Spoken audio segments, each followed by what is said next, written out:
Want to build your career with CMI confidence? Well, it all starts with the tools at your fingertips. CMI creates workplaces full of inspiring leaders. With its on-demand resources, network of mentors, and industry-leading accreditations. Search CMI Confidence today. This session is recorded and will be available on the CMI website and YouTube channel. Join the conversation by using the live chat box for your questions and comments. We'll answer as many as we can during the Q&A.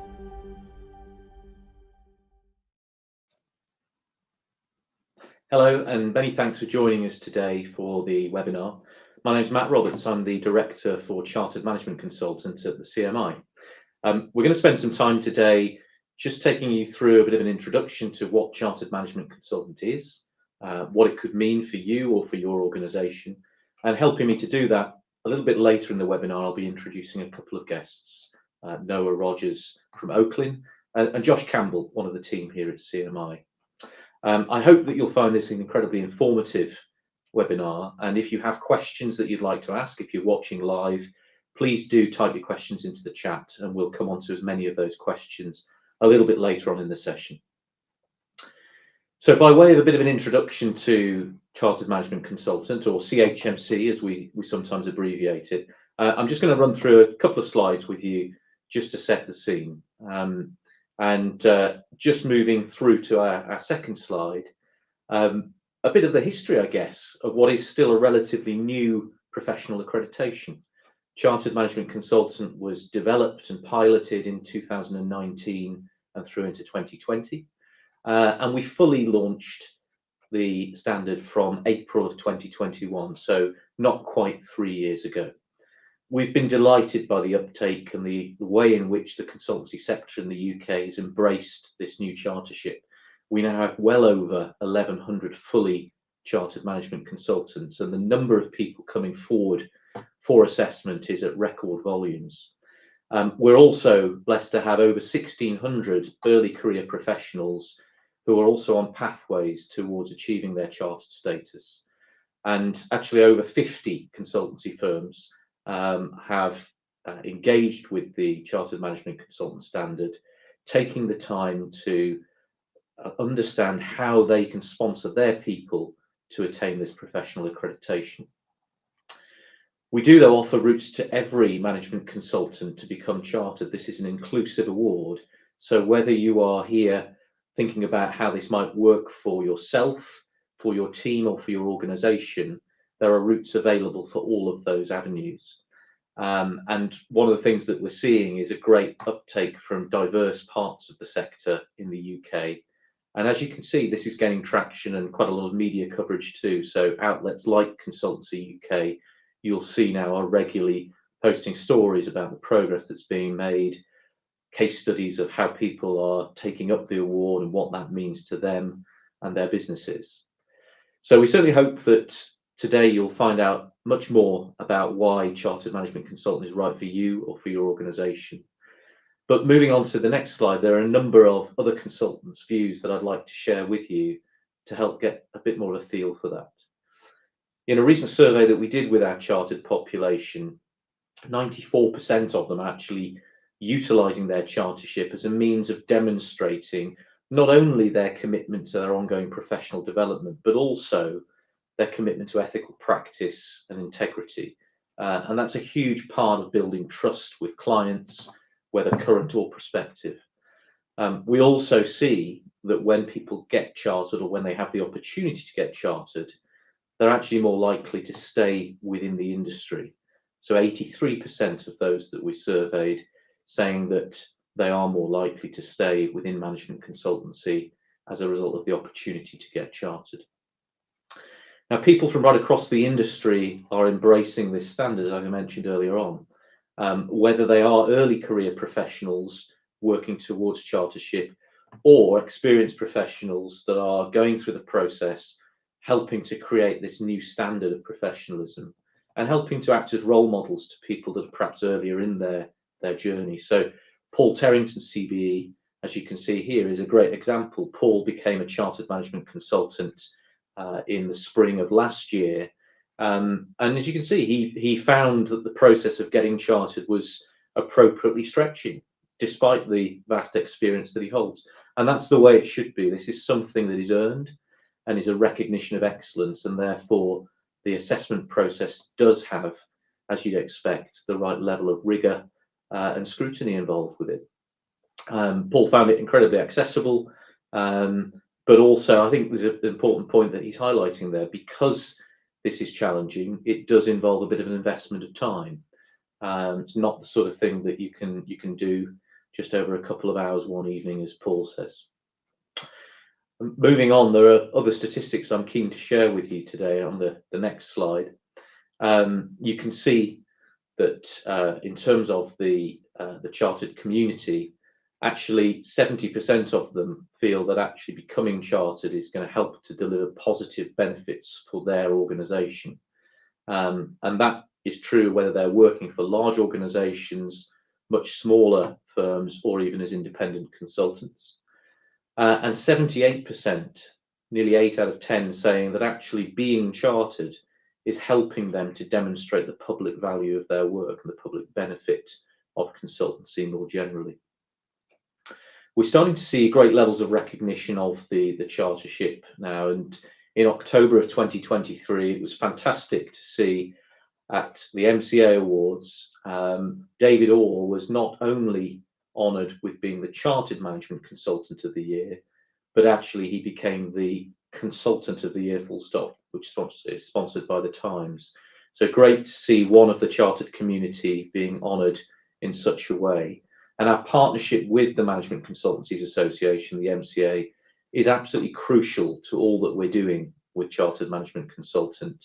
So many of the early adopters of this standard come from firms within the membership of the MCA, and a huge amount of work is being done to help push this forward across the industry going forwards. If we take a look at the next slide, this is the last one I'm going to share before I start to introduce our guests. But we're also starting to see, and it's early days, remembering that the chartership is just 3 years old, we're starting to see client recognition on the rise. In recent days, actually, a number of the team at CMI have cited that organisations that are becoming chartered or getting accredited to offer chartership to their people are starting to say that during conversations with clients, the topic of chartered management consultant is starting to come up more commonly. One of the things that we've deliberately done in terms of the establishment of chartered management consultant, as you'd imagine, is work right across the industry to ensure that the standards that we're assessing people against are reflective of contemporary management consulting, that they establish the right baseline of what should be expected. And it's not just consultants that we've talked to in the development of those standards. We've also looked to engage with the buyers of consultancy. We're delighted that on our Chartered Management Consultant Board, we have representation of the Cabinet Office by Nick Griffin. And just prior to Christmas, Nick went public with the statement that you can see on the screen here, but you can see from what Nick is saying, the way in which CHMC accreditation gives an assurance to clients that they're going to be dealing with consultants that are offering the highest standards.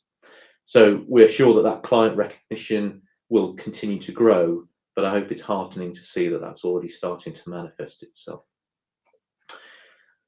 So with that basic outline of the award in mind, and we're going to come on to a little bit more detail later on when Josh Campbell joins us, but in the meantime, I'd like to introduce Noah Rogers. Noah is a consultant at Oaklin Consultancy, and Oaklin recently became an accredited firm, providing pathways to the talent at the Oaklin firm to get chartered in due course. Noah, thanks so much for joining us today. It's great to have you with us. How are you? Thanks for having me. Yeah, all good, thank you. Good. So, Noah, I wonder if you can start by just giving us your perspective on why it's important for there to be a chartership for the management consulting sector. Yeah, absolutely. So I think for a period, it felt like consultants were the odd one out without chartership. So many other professional services have chartership, so lawyers, accountants, auditors. So having chartership for management consultants shows that our industry is on par with those other highly regarded sectors. And I think that's important as well when it comes to encouraging talent into the industry. So I remember being an economics graduate and lots of my peers going off to do accounting and auditing and talking about charterships. And I remember at the time looking to see if management consultants actually had them. At the time, we didn't. So it's a good way to make sure that we're getting kind of top talent into the consulting sector. I think as well from my side, consultant is a term that is often very widely used, but what it actually means, what is actually a very good consultant, can be hard to kind of define. So chartership actually makes it super clear, what is a consultant, what is a high professional in our industry, and I think that's very important. And I think from Oakland's side and the side of an SME and for independent consultants, it can sometimes be quite difficult when you're not a reputable brand. So being able to show our value through a standard such as chartership is really important to open doors into new industries. Fantastic. That's great. Thank you, Noah. And you've actually led the work to get the learning and development pathways that you offer to early career consultants at Oakland accredited against the Chartered Management Consultant Framework. Yeah. Why was that important for Oakland to achieve? Yeah. I think for us, we've recognised that for early career consultants, it can be very difficult sometimes to understand the skills that they need to develop to grow. There's so many different pathways for consultants, so many different ways you can specialise, so many different roles you can kind of take on. So sometimes trying to explain to junior consultants what those core bread and butter skills are can be difficult. So chartership made that super clear, that the CHMC framework very clearly outlines what are those core skills that no matter which industry you're working in, which sector specialism you're talking about, these are the skills that every consultant needs to have. And I think that was very important for us to help build our graduate cohort and their capability. So that's definitely where we came at it from a starting point. I think as well, just chartership aligns so closely with our values at Oakland. So learning and development is really at the heart of our organisation. And one of our values is to be exceptional. And chartership really shows how you can be an exceptional consultant and really encourages our consultants to continue their career development and grow in the industry. I think for us as well, we have quite a flat hierarchy. So we have our graduate cohort, and then we have consultants, and then our associate partners and partners. So we're always looking for opportunities where we can make sure that people have that kind of clear progression path, have recognition for their achievements, and chartership is another great way that we can do that. Fantastic. Thank you. And actually, I think we can probably let on that this is the second firm that you've worked for that's adopted CHMC. So actually, you've had quite a variety of experience around the chartership. Any observations or tips on how to get senior level buy-in, for example, if this is new to an organisation? Yeah, absolutely. So I think what's quite interesting is my previous company's focus was on the experienced professional side, because they wanted to make sure that our senior consultants were continuing their development. Whereas Oakland's focus was very much on our early career consultants and building that accredited program. So I think being able to understand the priorities of the organization, priorities of the leadership team, is really great to understand which parts of chartership might be the most relevant, might be the best to pitch. I think as well, making sure that you're aligning chartership with the company's goals. So for instance, Oakland has very high kind of growth targets. We're wanting to recruit new talent into the organization and break into new client sectors. So being able to show how chartership would help with meeting those company objectives made a really strong case to the leadership team to actually invest in it. And I think as well, it's very good to be clear about the time and effort that is required for chartership, because it's not something that happens overnight. So being able to take the time at the beginning of the process to try and understand what might be required in terms of resourcing, whether this is going to be something that consultants are doing alongside client work, whether you're going to have a dedicated team, and trying to plan out what that kind of time and effort requirement looks like, is really good to kind of make that strong business case for how to approach chartership. Fantastic. And for those that are watching, Noah is touching on a number of aspects of how the chartership works. When Josh joins us in a moment or two, he'll elaborate a little bit more on that. But no, you've touched on the fact that, at least initially, a lot of the strategic sort of aims around chartership for Oakland were about those early career professionals, the commitment to learning and development, and providing the opportunity for progression. But I know that recently you're also starting to look at that more experienced cohort within the team at Oakland. How have you gone about ensuring that more of those experienced consultants do take up the challenge of getting chartered? Yeah, so we've had a very interesting journey with chartership in Oakland. As I say, our initial focus was definitely on our early career consultants. We wanted to offer that clear development path for them, especially as our kind of graduate cohort that we have, our business analysts. And I think there was a bit of a feeling that maybe experienced consultants wouldn't be as keen to get chartership. I can say that's absolutely not the case from our experience. So even just throughout the kind of journey of gaining accreditation as an organization, I've had so many individual consultants come up to me to ask questions, to understand more about what chartership is and what the process is to get it, and show a real keen interest in achieving it. And those are consultants with 10 plus years of experience. So that was quite an interesting development through our process. But I'd say now that we've gained accreditation, what our kind of initial focus was is trying to get some of our associate partners, so our most experienced consultants in the business, to gain their chartership, because we really see the value in having experienced professionals in our organization that can then act as sponsors and support those more junior consultants to gain the accreditation.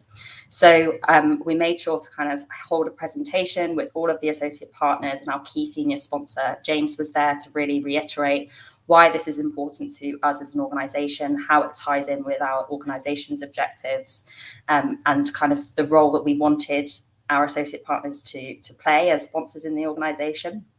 And we were met with so much enthusiasm. I think almost every associate partner since has kind of said they're very keen to achieve chartership at some point. It's more the capacity with client work that's the issue. But we've had now a handful that are committed to gaining chartership in the short term and are on that process and journey now to do it.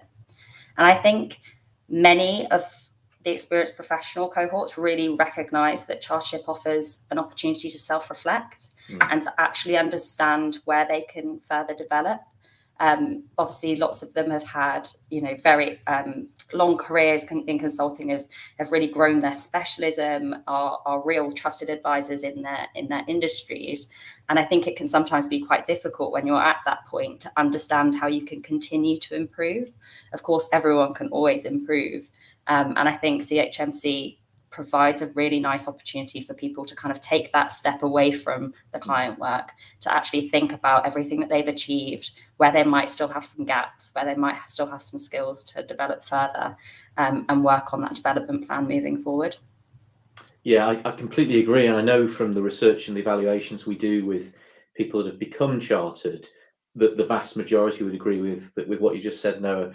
A lot of people feel that the assessment process itself, yes, it gives what is an all too rare opportunity actually to take a step back and actually just consider and put some perspective around the things that the individual has achieved over a period of time. That's great in itself. But then, as you say, think about, well, what are the next challenges? What do I need to do to ensure that my level of knowledge and competence remains at a really high standard? That's part of the deal with any chartership, of course, that whilst the assessment requires you to demonstrate that you are indeed hitting those standards at that point in time, the other element is your ongoing commitment to your professional development. So a lot of the people that go through the process are saying that actually, and particularly the professional discussion element of the assessment, where they meet with the assessor is a really positive experience. Just to pull together that sort of feeling of, yeah, actually I achieved those things. They made a real difference, and now I'm going to go off on this direction in terms of what I want to do next. So yeah, certainly I think the majority of chartered consultants agree with the point you made there. Just in terms of clients, I mean, I mentioned earlier on that we're just starting to see clients recognizing the chartership and show more interest. We've in recent days had a number of firms telling us that, sort of anecdotally. What are the sort of things that you're hoping to achieve from the sort of client perspective at Oakley? Yeah, so for us, we find that because we're a small SME, so we're growing quite quickly, and we do some really fantastic work that means that clients often kind of bring us back for more work or even recommend us to others. But that's the basis of a lot of our business model so far. What would be really beneficial for us is to be able to approach brand new clients and be able to open new doors. And what we find is, because our name is maybe not as well known, is sometimes we don't quite have that same credibility as some of the other bigger consultancies.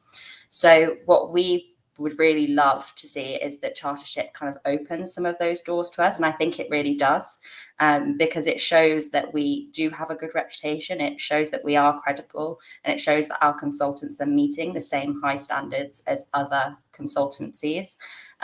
So for us, that's really what we're hoping to achieve from this. And I think we're already starting to see some of the beginnings of that, but it will be really interesting to see how it continues. Fantastic.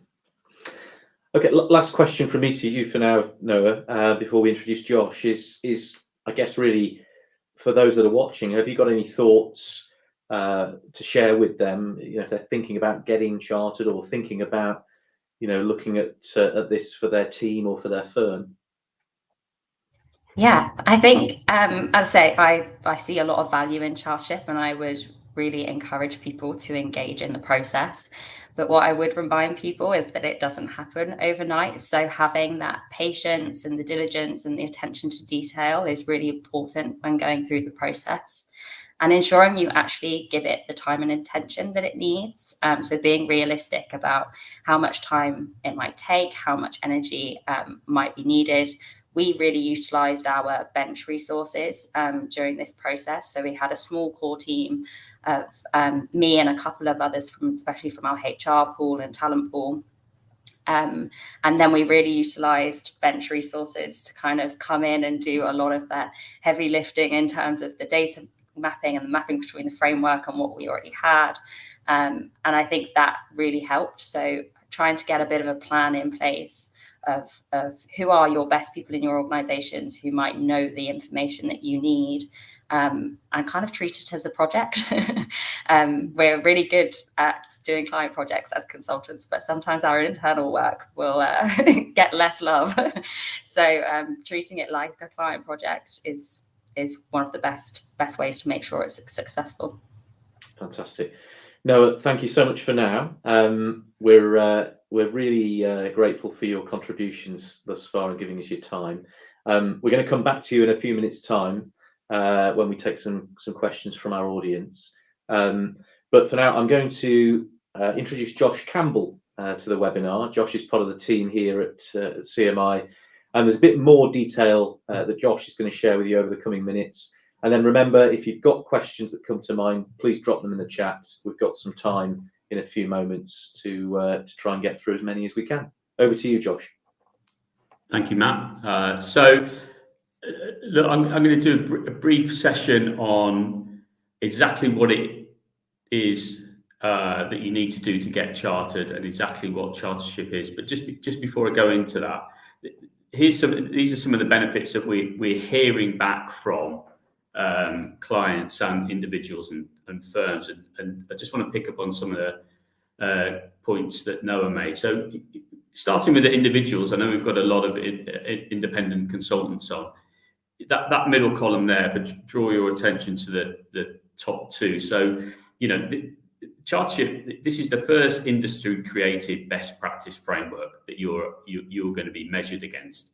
And as Noah was saying, it kind of puts you on a par with other professions such as surveyors, accountants, lawyers, and it really it gives you that opportunity to measure yourself and reflect, which is the second point, is that we all operate at such a pace that there's not many opportunities to reflect against this industry created framework. And there's three main parties involved in the framework, which is the Management Consulting Association, ourselves, and then representatives of the industry. So this is an industry built framework that you're measuring yourself against. So for firms on the right, I just draw your attention to bullets 2 and 3. I think a lot of firms are using it to make sure that your own internal program is aligned to what best practice looks like. And it's particularly relevant for that attraction and retention of talent, especially graduate talent. And I'll come back to that. But it gives those early careers folk a definition of what good practice looks like, and firms are embedding it into their grads development programs and one-to-one. So it forms very much part of a wider whole. And the final point on the left, from a client point of view, it's that independent stamp of you as an individual or your firm. And as Matt was saying, we are now starting to see firms approach us and say, look, the reason we're talking to you is because our clients are starting to ask for this. It's still early days, but it's a significant trend that we've seen. And hopefully we've seen see that develop. So moving on to the next slide, in terms of, what is it that we're talking about? It's all based around this framework. Like I said, the three parties built this framework. What we're going to put in the chat, but also we'll be sending out an email subsequent to today. You should see a link to this framework. There's 54 competencies. It's a 25-page document, so it's not a quick read, but essentially that will tell you exactly what the competency framework is. There's 4 main elements to it, and I'm going to skip through these, but the document goes into great detail. At the core is all around ethical practice. Then the second element is leadership and management, and we understand that certainly with a lot of independence that might be virtual rather than formal. The fourth element is an ongoing commitment to your professional development. The key in terms of your assessment is this third area here, the sort of light blue circle. There's 5 elements to it, which is the market you operate in, who your clients are, how you do your analysis and strategy, how you deliver, and how you manage stakeholders. So in terms of, if you're wondering about what counts, what's relevant to the assessment, it's all in there. And so, like I say, that's there in the chat now, and we'll be sending that out after. So that's for an individual. On the next slide, as Noah said, what Oaklyn has done is it's accredited its own internal program, and there's an opportunity for any company out there, any size, you can get your company program accredited as well, because we understand that there's different levels. So foundation, applied, and chartered level. At a foundation level, that's your early careers people. Clearly, the level of knowledge and experience they will be expected to have will be less than someone at applied level, and then in terms of someone at full chartership level. So accompanying getting your company program accredited is a stamp in the ground that says to your team and to your customers that your own internal program is operating to that same framework. So we assess your company program to the same framework as we do an individual. So that's broadly the framework. In terms of the next step, the next slide, there's various pathways to chartership. So I'm actually going to do this in slightly the wrong order. I'm going to start with pathway 2. So if you look at the middle of the slide, anybody with 5 years experience against that framework can apply for associate status. Anyone with 7 years plus experience can apply for full chartership. And that's open to anybody. So you can accelerate that in one of two ways. One is, personally, you can go and get a professional qualification. As you'll see there's a level 5 diploma and 3 years of experience for an associate award. And if you want full chartership, you need 5 years experience and a level 7 award. Now, all this is going to come out in the email after. So if this isn't resonating clearly now, don't worry, we'll send out all the links after the event today. So that's one way that you can get chartered quicker. The second way is what Oakley has done. So the fact that Oakley now has an accredited program means that their early careers graduates and others can actually get associate status at 3 years and full chartership status at 5. So certainly in terms of one of the conversations Noah and I have been having is that the graduates are on a 2-year program. It feels a lot closer for them to say, well, actually another year after that, you can go and get assessed for associate status rather than having to wait another 3 years. So those are the 3 pathways, and they'll apply to everybody on this call. And I guess it's for you to work out which of those 3 is best for you. Okay, so moving on. How does it actually work? Okay, so for everyone else except those with 7 years experience, it's the same way. There's a 2-stage process. And as Matt was saying, there's a lot of rigor around this. However, it's fairly straightforward. The first stage is you do a written submission against those 4 areas of the framework that we were referring to earlier. That will then get reviewed by us. We'll either pass it or refer it. Once that's passed, you then move to professional discussion, which is around an hour. All of our assessors are current or retired consultants. So you're being assessed by people who know what they're talking about. And what we're particularly going to assess you on is the work that you've done, not what your firm's done, not what your job title is, but this is a very personal reflection. So we want to know where you've made the difference or where you've learned from a particular project. So for anyone with 7 years plus experience, there is a second option, which is the bottom line here, which is what we call depth interview. So if you're someone who is particularly time poor or reflects by talking rather than writing, this is an option for you and is becoming increasingly popular.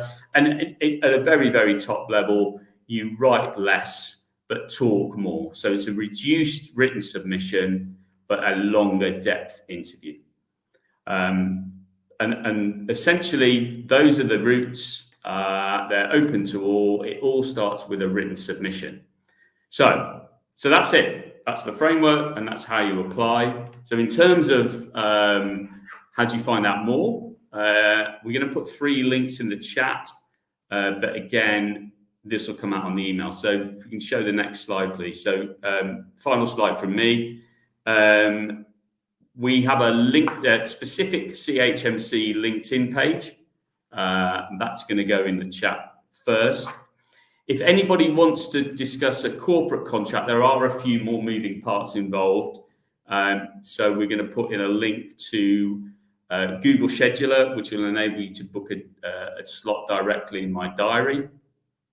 And for anybody who's an independent, there's actually an online diagnostic that you could, if you're ready to go. Now, what I would say is read the due diligence framework document before you sign up, just to make sure. But that whole process is automated. You can do that online, and that link should be coming in the chat as well. So different routes, and like I say, after the event today, everyone will receive an email with all these links on it. So don't worry if you don't have time to download them now. That's me done. So I think it's Q&A next. Thanks, Josh, and good to see the detail there. I hope everyone watching has enjoyed hearing Josh's points there. We've had some great questions coming in, so thank you to all of you that have been adding your questions in the chat. We'll try to get to as many as we possibly can over the next few minutes. And thanks also if you submitted a question ahead of today. We did get 2 or 3 pre-submitted questions. Our first question is from Rajesh, and Rajesh is joining us from Queensland. So hi to you, Rajesh. It's obviously quite late in the day where you are.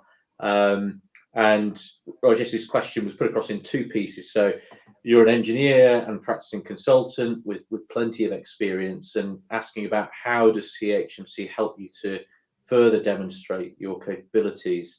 And the second part of your question went on to ask about how it would be possible to explore this at an organisational level. I hope that you know, through the slides that Josh has just taken us through, you can see some of the elements by which the standards that are outlined within the competency framework help to define the capabilities of a consultant at various career stages. What we're trying to do with those foundation, applied and chartered levels that sit within this framework is relate to the level of experience, what we would expect good to look like for each individual consultant as they attain more experience. So certainly would recommend you taking a bit of a look via the link in the chat there. We're also doing a number of things to help individuals to demonstrate those capabilities more overtly to their clients and their peers. So as Noah, you're aware, we've recently launched digital badges, so that when people become chartered, or maybe when they get the Associate Chartered Award, they've got the opportunity to share that, you know, across their sort of digital profile. So we hope that will help you, Rajesh. In terms of the exploration of this at an organisational level, you're working for an organisation with presence across many countries, many different sectors. So please don't hesitate to book a slot in Josh's diary. We'd be delighted to explore that further with you. And as Josh has just said, for everybody watching, please don't hesitate. You know, if you're looking at this from the point of view of your team or your organisation, we'd love to explore this further with you. I hope that helps, Rajesh. But Josh, know anything else to add to help Rajesh with this? I would just reiterate the point about you know, this is a reflective practice as much as anything else for an experienced guy like Rajesh. You know, the net promoter score for CHMC is in the 80s, which is in the top percentile. So people who've done it love it, and I think it's that it forces you to slow down and reflect on what you do well and where do you want to get better. I think that's the key point. Good stuff, thank you. Okay, so we'll move on to the next question. So Anoop has asked a question. Thanks, Anoop, and great to have you with us today. Anoop, you're looking at this as a solo entrepreneur or independent consultant. Will it help you to show up more as a professional consultant? I think similar to what I've just mentioned to Rajesh, the things like the digital badge, the post-nominal letters that come after your name, if that's something that you want to use, it's a means of signalling to clients, to peers, others in your network, that you're professionally recognised for your consultancy skills. But what am I missing now, or anything else that we should advise Anoop on? Yeah, I just agree what you were saying, to be honest, Matt. So as I said earlier, we're obviously approaching it as an SME perspective, but it's the same for independents. You know, consultant is a term that's used very widely, but being able to have chartered next to your name shows that you've met certain standards and you're meeting a certain benchmark, and that you are of the same quality of other consultants that might be working in much bigger consultancies, if not better. So I think it's definitely, helps to show that value. Good stuff. Thanks, Noah. Before we come on to the next of our live questions, we had a pre-submitted question from Ethel, who was asking a little bit about what it feels like to get chartered. And Ethel's question was, what difference, if any, did chartership have for your personal role, confidence and development as a consultant? Now, I didn't show this in the statistics earlier on, but actually we do capture through our evaluation process how people feel about exactly these issues, Ethel. So north of 85% of chartered management consultants feel that actually both their personal confidence and their self-awareness grow significantly as a result of the process. And I guess, Noah, it's probably partly down to that reflective nature that you mentioned when we were speaking earlier on. Have you noticed that with people that you've worked with who've gone through the process? Yeah, absolutely. And I think, as I said at the beginning, it can be really difficult in consultancy to understand how to develop, how you are doing in terms of different pathways, because there's so many different routes for consultants, so many different industries, roles, specialisms that you can work within. So I think actually being able to go through this kind of accreditation process, this chartership process, and get that kind of rubber stamp of, yes, you are a high achieving consultant, you are a high quality consultant, I think is a real confidence booster for people. And as you say, that kind of self-reflection piece, again, really helps people to identify, how they can continue to improve and where they can go next. So, yeah. Great, thank you. Carmen, thanks very much for your question. So Carmen asks, are there pathways to chartership that can be embedded into university programs, whether they're undergraduate or postgraduate programs, and how can those programs map against the chartership? Can CMI accredit that? So hopefully, Carmen, the piece that Josh took us through around the different routes, you noted in there the qualified route, and so CMI offers both level 5 and level 7 professional consulting qualifications. Both of those qualifications, as you'd imagine, are mapped to the CHMC framework. And so whilst there is, of course, the requirement not only to have the qualification, but also the experience before somebody comes forward for their assessment, yes, there is a way to ensure that those chartership standards are reflected in both undergraduate and postgraduate programs. We've got increasing interest actually at the moment from a number of business schools that are looking to provide those pathways. But again, worth just reiterating that, the point at which somebody graduates from the qualification, they may have the experience that's required for either associate or the full chartership. If they're on a postgraduate program, for example, that may be true, but in many cases they won't. So it's sort of that gateway that you're providing to inspire them to then move forward in their career, to gather that experience, and then become part of this chartered community. Josh, anything else that you'd like to add on that side of things? Yeah, no, I'm conscious, and apologies for missing this earlier. We have got some educational establishments on, so there's a few more moving parts to that. The only thing I would say is that chartership's another step. So getting the level 7 is important. You still need to go and get chartered. But again, the offers there, come and talk to us about how we do that. We are starting to see an increase in training providers and educators looking to embed this into programs, for sure. Good stuff. Lee asks about how chartered management consultant links to certified management consultant. So great to have you with us, Lee, and good to see that you became a CMC, a certified management consultant, over a decade ago. So no, CMC is not being replaced, and actually we work very closely with ICMCI, who are the international body that effectively owns the CMC standard. It's not being replaced. I guess one of the key differences is that in the UK marketplace, what we're seeing with the chartership is genuine adoption of the standard right across the industry, from large firms to SMEs and sort of boutique sort of consultancies, independent consultants, educational establishments, etc. So that's different to what we've seen over the last 15 years or so with CMC. But no, this isn't replacing that award. But the traction we're getting with chartership is fantastic to see. Thanks, Lee. In terms of any further questions. If anybody has anything else to ask, please do. We've got a couple of minutes left. Just whilst we're talking, Bilikis, I hope I'm pronouncing your name correctly. Apologies if I'm not. You've got a level 7 in consulting and more than 5 years experience. You're asking about how you apply.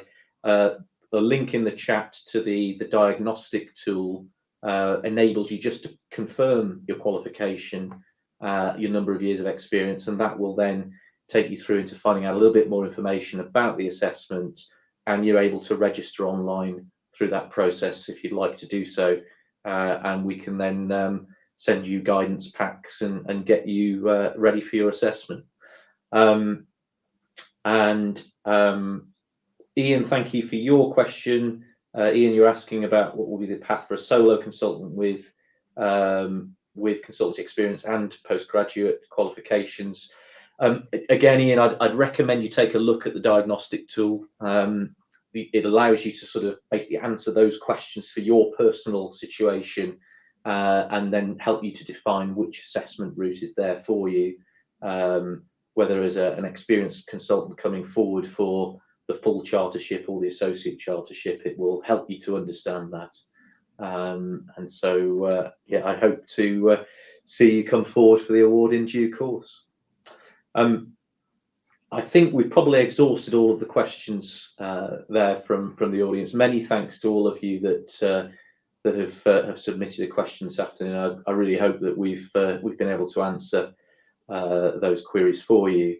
As Josh has said, we'll be sending an email follow-up with plenty more information. So if you've missed anything today, obviously you can watch us back, but also you'll get a bit more information coming through from us as well. And we really do hope to see you coming forward for your own chartered assessment, or getting in touch to explore how we might work with you and your organisation in due course. Noah, thanks again so much for joining us today. It's been great to have you with us, and the thoughts that you've provided have been really insightful. So many thanks for sharing your time today. Thank you for having me. It's been a pleasure. Good stuff. And Josh, likewise, thank you for being on the call with us and taking us through the detail. I know that you'll be really keen to have contact with members of the audience who want to follow up with you directly. Yeah, absolutely. The offer's there, the link's there, the email will come out. Just drop us a line and we'll gladly have a chat. Good stuff. So look, we're about to sign off. The last thank you that I want to say is to everybody that's joined us live on the broadcast. Thanks for being with us. And if you're watching back at a later date, then please do click on the links that have been shared to find out a little bit more. Really hope to see as many of you as possible becoming part of what is a very rapid growing community of chartered professionals in the consultancy sector. Bye-bye for now. Don't forget, as a CMI member, you can find the latest management and leadership insights at managers.org.uk.